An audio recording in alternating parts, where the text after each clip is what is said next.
Have you learned the hard way that not all revenue means that you're profitable? Just because you're earning more and more in revenue, it doesn't mean that you're earning more and more in profits. And have you ever wondered why that could be the case? Let's say you came up with some reasons. Did you ever figure out how to turn more of your revenues into profits? Well, today I want to have this conversation with you because too many times I see business owners that are striving for growth confusing the two between the revenues and the profits and how do I do it? And is it bad that I'm not making a lot of profit? Well, it depends. So I want to take you to a story in scripture to really unpack this concept, right? Because in the Bible, in Matthew, it talks about being profitable and what that looks like. This story is found in Matthew chapter 25, and it is the parable of the talents. It literally talks about profitability, and this was the story. So there was a ruler who had servants, and he gave them talent, okay? So to one servant, he gave 5 talents. To another servant, he gave 2 talents.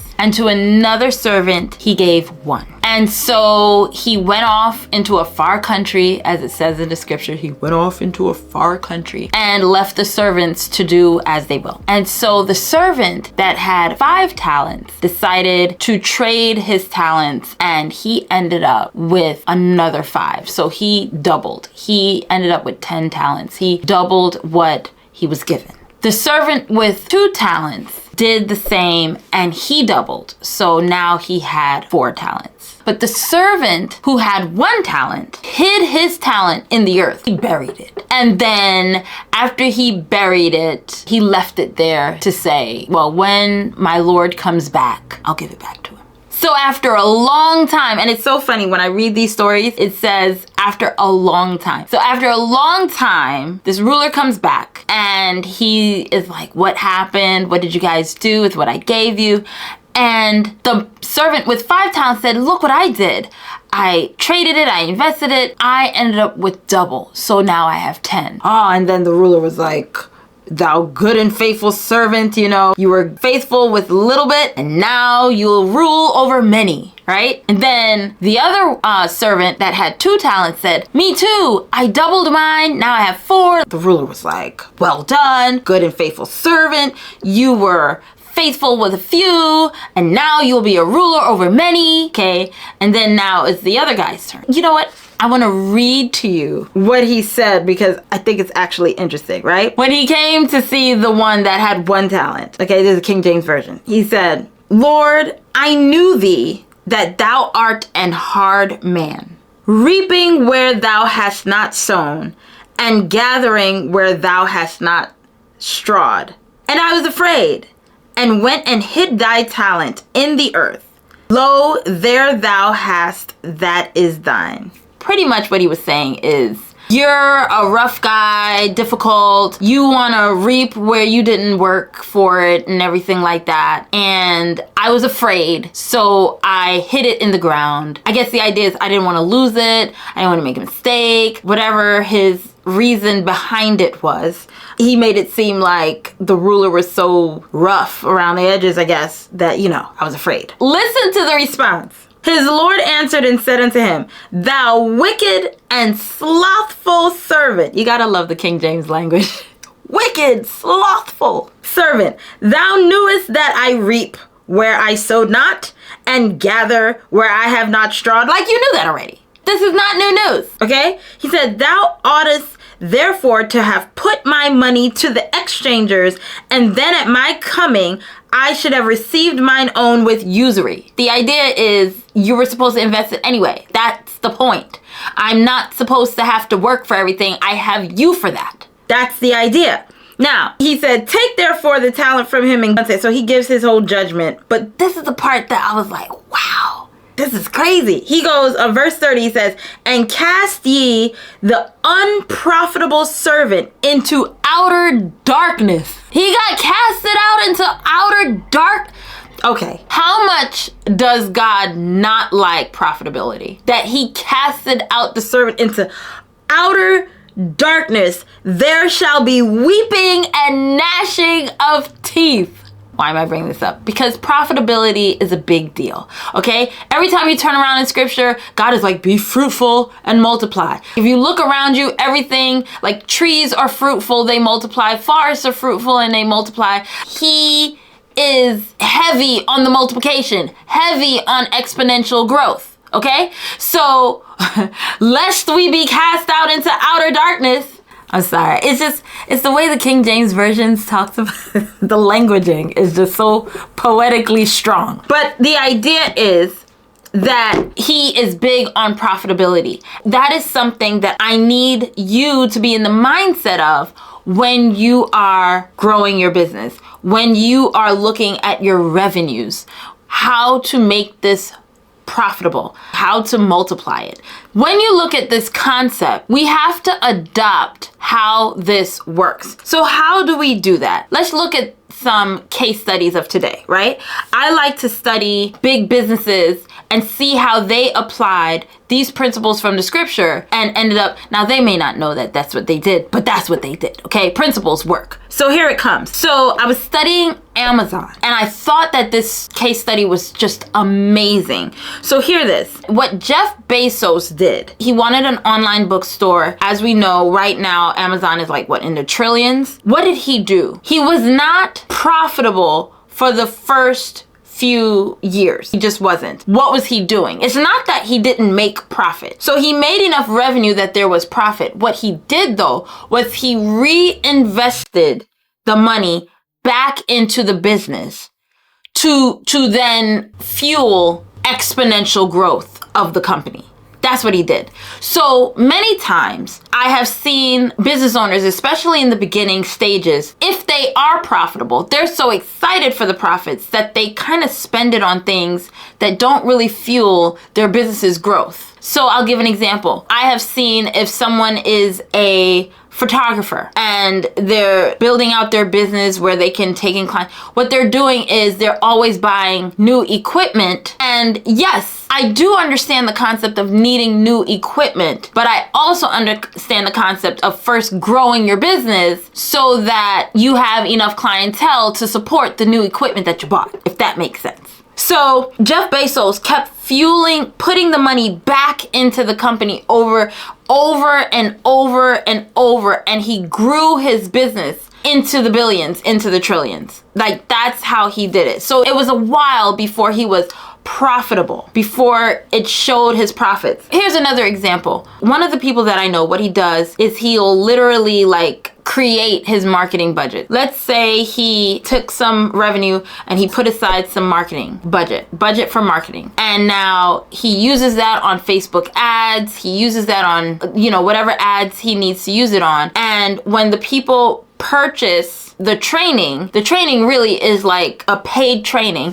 When people purchase that paid training, he does the training, and then if they want to continue to work with him, they can buy his program, his service, his whatever. But what does he do? The monies he gets from people buying the training, he takes all that money and fuels it back into his marketing budget, and then runs ads, gets more people that paid for the training, and fuels that money back into the marketing budget. He does not take a penny out of that. His profits in his brain are the monies that he made from the people who want to actually do a continued service with him. So he is just growing his marketing budget and getting more and more people. And he's just fueling that thing over and over again. That's what it means when you reinvest back into something. So it becomes this cyclical behavior of growth. And you can see this in nature. I always like to say, you take an apple from an apple tree, it has 5 seeds in it. You plant 5 seeds, maybe 2 or 3 of them pop up. But when they pop up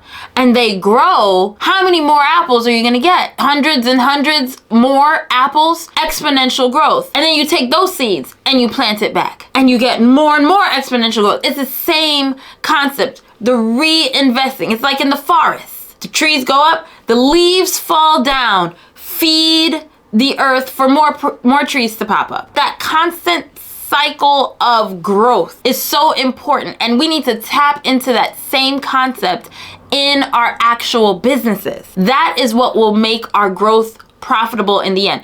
Think about a tree. Even with the apple tree, let's go back to the apple tree really quick. When we go back to the apple tree, we notice that as soon as we plant the seeds and it sprouts up, you don't get apples right away. The tree has to grow, it has to mature, it has to grow the branches, it has to get thicker, and then the leaves, and then you get the apples. And it may take a few years before you actually get the apples. And if you want to call the apples the profit of it, the fruit of it. But before you can get to the fruit, you actually have to grow the thing. So many times we're ready to harvest a premature business. Does that mean, oh, are you saying, Kawana, that I can't pay myself? No, that's part of your expenses. Set your salary aside. Make sure your business pays you your salary for the work that you do, and pay your workers for the salary that they do. Those are part of your business expenses. But as far as the profit goes, especially in the beginning stages of your company, you want to reinvest that back into your business so that it can grow profitably. And then the question is, what are you reinvesting it back into? So let's talk about that, because man,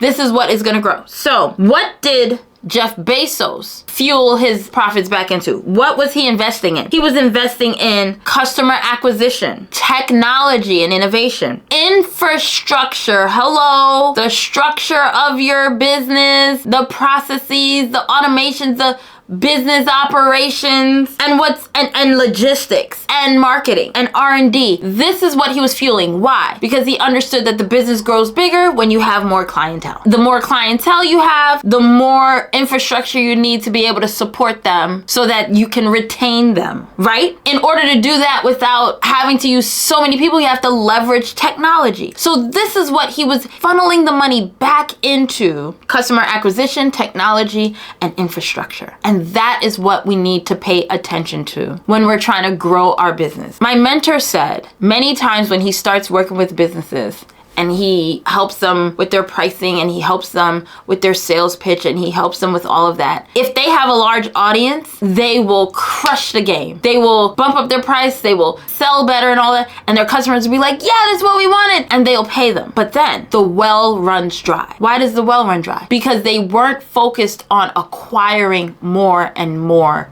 clientele to feed the well. You always have to be bringing in more clientele, nurturing. That's how you expand. That's how you grow your business, serving more people. All right. What is amazing about all of this is, let's go back to what we discussed before: revenues and profits. And is it always good to be profitable? Is it always, what does that look like? Well, in a nutshell, if you are taking your profits and you're reinvesting it back into your company, it doesn't mean that you are not profitable because you're reinvesting it back into the company.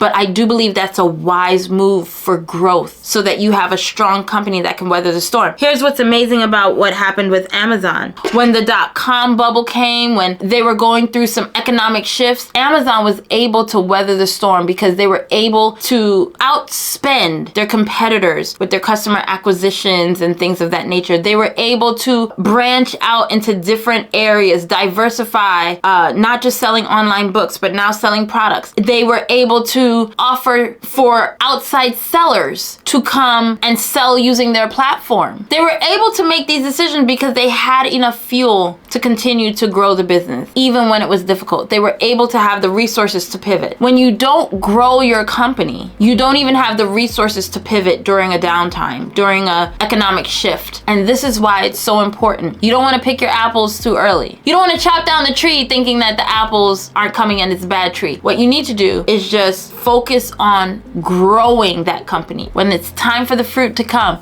when it's time for you to now partake of the profitability, you would have grown a very strong and sturdy, successful business. What are the takeaways that we can use today to help with our companies? Okay, what can we learn from all of this? Number one, reinvest your profit wisely. Make sure that you're fueling the growth of your business. Number two, create multiple streams of income. You can diversify when you are reinvesting. Diversify like Amazon did to weather the .com, right? But you'll have the resources because you've been growing your company. Number three, think long-term and not just short-term. Remember, when an apple tree is growing, the fruits don't come right away. You have to wait for it to truly grow and mature. But guess what's crazy? Once the apple tree is mature, it will produce fruit year after year after year. You don't have to keep replanting it.